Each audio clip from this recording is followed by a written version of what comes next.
الحمد لله رب العالمين الرحمن الرحيم مالك يوم الدين إياك نعبد وإياك نستعين اهدنا الصراط المستقيم صراط الذين أنعمت عليهم غير المغضوب عليهم ولا الضالين بسم الله الرحمن الرحيم سبح اسم ربك الأعلى الذي خلق فسوى والذي قدر فهدى والذي أخرج المرعى فجعله غثاء نحوا سنقرئك فلا تنسى إلا ما شاء الله إنه يعلم الجهر وما يخفى ونيسرك لليسرى فذكر إن نفعت الذكرى سيذكر من يخشى ويتجنبها الأشقى الذي يصلى النار الكبرى الله أكبر على ما رزقنا من بهيمة الأنعام والحمد لله على ما أبلانا الله أكبر الله أكبر لا إله إلا الله الله أكبر الله أكبر ولله الحمد الله أكبر على ما الله أكبر على ما رزقنا من بهيمة الأنعام والحمد لله على ما أبلانا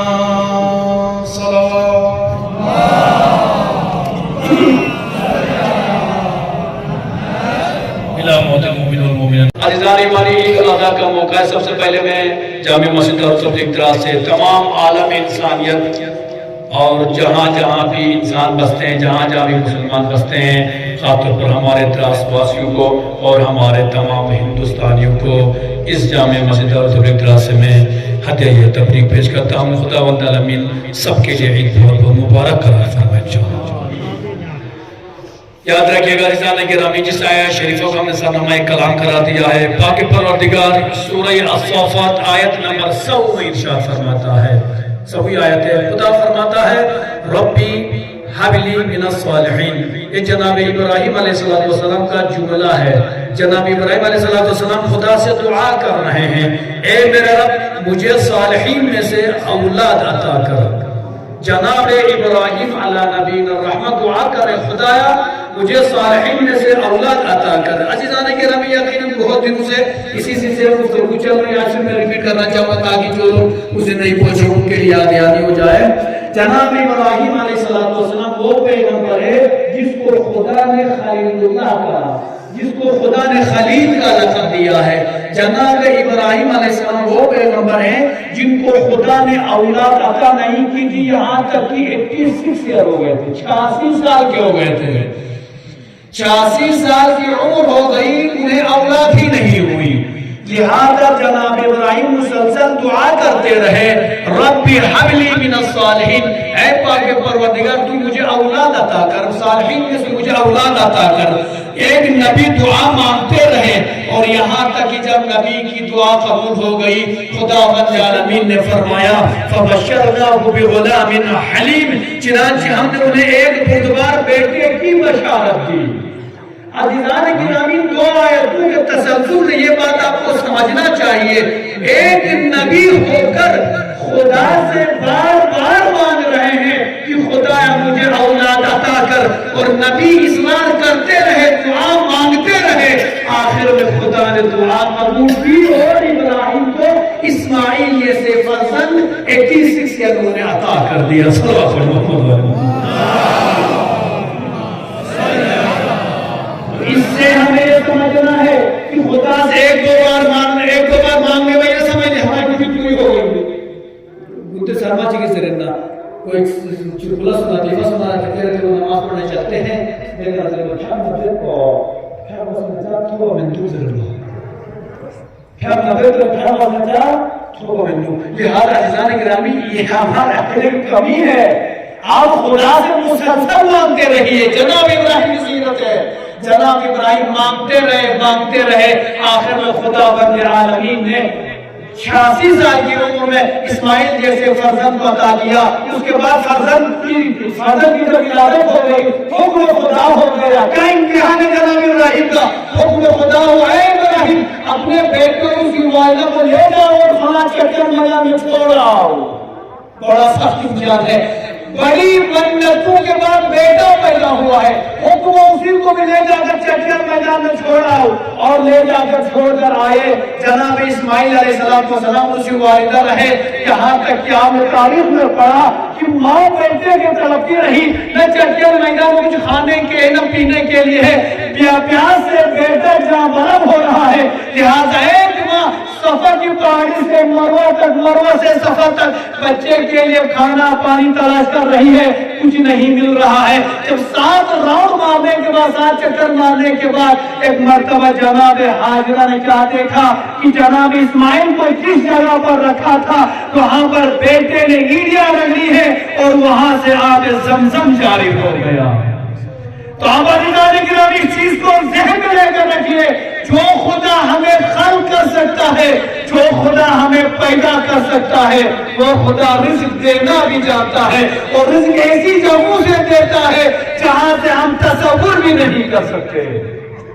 عزیزان گرامی جناب ابراہیم علیہ السلام کا بیٹا جوان ہو گیا ہے. اب جناب اسماعیل علیہ السلام کی عمر کتنے سال؟ 13 سال کی عمر ہو گئی ہے. 99 ایئرز کے ہو گئے تھے. جناب ابراہیم کا بعد میں 100 سال لکھا ہے. 100 سال کی عمر میں جب بیٹا 13 سال 14 سال کا ہو گیا حکم ہو گیا اے ابراہیم تم اپنے بیٹے کو راہ خدا میں قربان کر دو. فلما بلغ معه السعي قال يا بني إني أرى في المنام أني أذبحك فانظر ماذا ترى قال يا أبتي افعل ما تؤمر ستجدني ان شاء الله من الصابرين. جناب ابراہیم بیٹے خدمت میں آئے. آنے کے بعد کہتے ہیں بیٹا میں نے راہ میں خواب میں دیکھا ہے کہ میں تمہیں راہ خدا میں قربان کر رہا ہوں. عجب منظر ہے. بیٹا بڑی مشکل سے پیدا ہوا اس کے بعد جوانی کے عالم میں پہنچا ہے. باپ نے خواب دیکھا. انبیاء کا خواب حکم خدا ہوتا ہے. حکم خدا پاتے ہی ایک مرتبہ ابراہیم علیہ السلام اسماعیل کے پاس آئے. تمام والدین کو پیغام لے کر جانا چاہیے. ایک نبی ہو کر اپنے جوان بیٹے سے مشورہ کرتے ہیں. وہ والدین جو اپنے بیٹوں سے پوچھنا گوارا نہیں کرتے ہیں ان کے لیے پیغام ہے فانظر ماذا ترى. اے میرے نام تمہاری کیا رائے ہے تمہارا کیا نظر ہے تم کیا چاہتے ہو. بیٹے نے بھی 10 طرف چھوڑ کر کہا بابا افعل آپ انجام دیجیے جو آپ حکم ملا اسے انجام دیجیے. یا افعل ما تؤمر. اے بابا جو آپ کو حکم ملا اسے انجام دیجیے. جناب ابراہیم اسماعیل کو لے کر گئے ہیں مینا کے میدان میں. ہم اس مقام کو بھی لے کر آئے جہاں پر جناب ابراہیم بیٹے کی قربانی کی تھی. ایک چھوٹی سی پہاڑی ہے اس کے دامن میں دی ہے اور جناب اسماعیل علیہ السلام کی قربانی کے لیے ٹائم میں مختصر کر رہا ہوں. جناب اسماعیل علیہ السلام کو قربانی جب باغ نے اس پریل جوان بیٹے کو جب زمین پر گرایا تو اونھے منہ لٹا دیا. منہ نیچے تھا گردن اوپر تھی تاکہ باپ اس بیٹے کی تڑپ کو درد کی تڑپ کو نہ دیکھ سکے.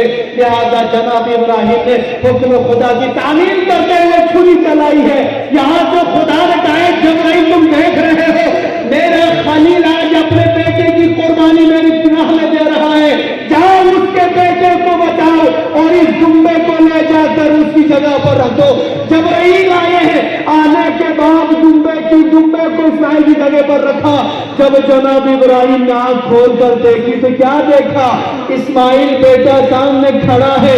سامنے ایک دمبا ذبح ہو گیا ہے. ہاتھ اٹھا کر دعا کی خدایا تو نے مجھ سے امتحان مانگا تھا میں نے امتحان دینے میں دریغ نہیں کیا.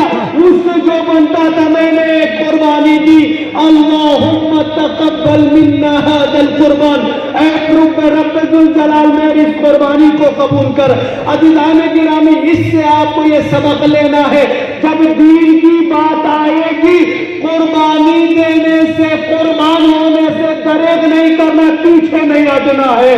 لیکن خداوند عالمین نے جب اس قربانی کو دیکھا تو خدا نے اس کو عظیم قربانی سے تعمیر کر دیا۔ لیکن تاریخ کہتی ہے وَفَدَيْنَاهُ بِذِبْحٍ عَظِيمٍ، اور ہم نے عظیم قربانی سے اس کا نام فدیہ دیا ہے۔ لہذا لیکن عزیزان گرامی، ہم اور آپ تو اس مظلوم کربلا کے ماننے والے ہیں۔ آج ایک باپ اپنے 13 سالہ بیٹے کو راہ خدا میں قربان کر رہا ہے تو خدا نے کہا وَفَدَيْنَاهُ بِذِبْحٍ عَظِيمٍ، ہم نے اس کو فدیہ کرا دیا ذبح عظیم کے ذریعے سے۔ لیکن کربلا کی سن 61 ہجری کی وہ تاریخ جب امام مظلوم کربلا اپنے آوان اور انصار کے ساتھ، اپنے بال بچوں کے ساتھ جب ایک قربانی دی، جب حسین نے 72 قربانیاں دی، 71 قربانیاں پوری ہو گئی، بچوں کی قربانیاں دی، سب کی قربانیاں دی، آخر میں امام حسین علیہ السلام نے اپنے جسم کے ٹکڑے کرانے کے بعد جناب زینب کا وہ جملہ جب حسین کے جسم گھر پر پہنچی تو ایک مرتبہ ہاتھوں کو بلند کر کے جناب زینب کبریٰ نے فرمایا اللہم تقبل منا ھذا القربان، اے رب ذوالجلال ہماری اس قربانی کو قبول کر۔ علماء نے لکھ دیا وَفَدَيْنَاهُ بِذِبْحٍ عَظِيمٍ، جناب ابراہیم کے لیے آیت نہیں اتری تھی بلکہ امام حسین علیہ السلام کی قربانی کو دیکھ کر یہ آیت اتری تھی۔ صلوات علی محمد و علی محمد۔ لہذا آج اس عید کو آپ صرف گوشت کھانے تک محدود نہ کیجئے، آج صرف بکریاں ذبح کرنے تک محدود نہ کیجئے، اپنے نفس سے سوال کیجئے کہ میں دین کے لیے کیا قربانی دے سکتا ہوں، میں دین کے لیے کیا کارنامہ انجام دے سکتا ہوں، میں دین کی آبیاری کے لیے کیا کر سکتا ہوں، اس پر نظر کیجئے۔ یقیناً یاد رکھنا میرے دوستوں، میرے یقیناً مومنوں، یاد رکھنا ایک حیوان کی قربانی دینا آسان ہے، اپنی قربانی دینا آسان نہیں ہے۔ اس زمانے میں آپ کہہ سکتے ہیں جاؤ بکروال کے پاس جا کر 10-20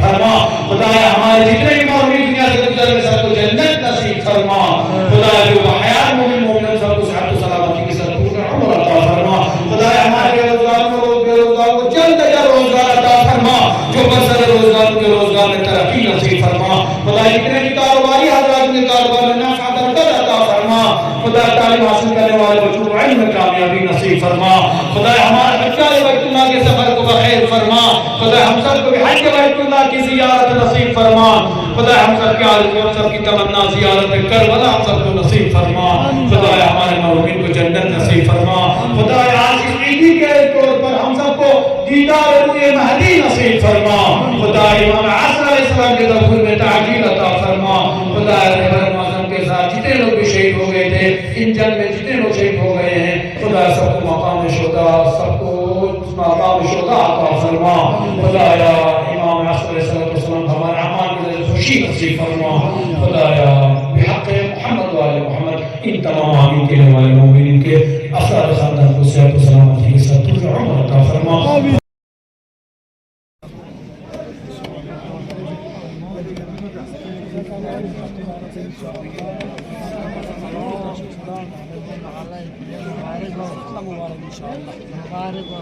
آج صاحب بہت مبارک